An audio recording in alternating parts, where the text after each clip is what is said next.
The tallest bird in North America once disappeared from Louisiana. But the whooping crane is staging a comeback. John Snell shows us a baby boom at the Audubon Nature Institute.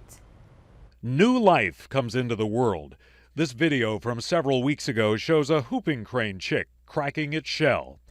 Today, that young bird is one of 7 the Audubon Nature Institute is raising. I mean, how exciting is it to have 7 apparently healthy chicks? Yeah, it's very exciting. So every year, it's a lot of work to just produce 1 chick, let alone 7. Assistant Curator Richard Dunn explains loss of habitat wiped out the birds in Louisiana.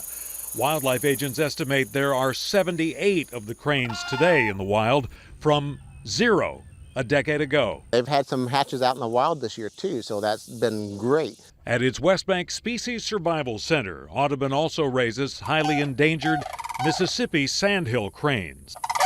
In both cases, Audubon helps sustain a fragile population. Keepers disguise themselves, dressing in bird costume to raise more chicks. We use this to help break up the human forms that the birds don't imprint. They don't think they're a human, they think they're a bird. Here, a young bird named Tornado gets some exercise and tries out those new wings. It also represents something of a recovery for Audubon. Last year, COVID-19 severely impacted crane programs around the country.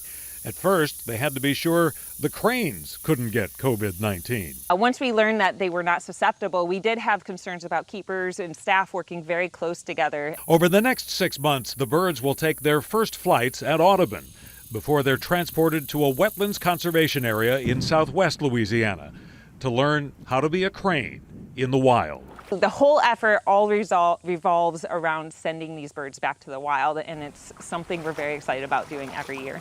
John Snell, Fox 8 Local First. One of the 7 eggs hatched weeks ago resulted from artificial insemination at Audubon. 6 eggs came from Wisconsin, including 5 from nests that adult cranes typically abandon before an invasion of flies each spring.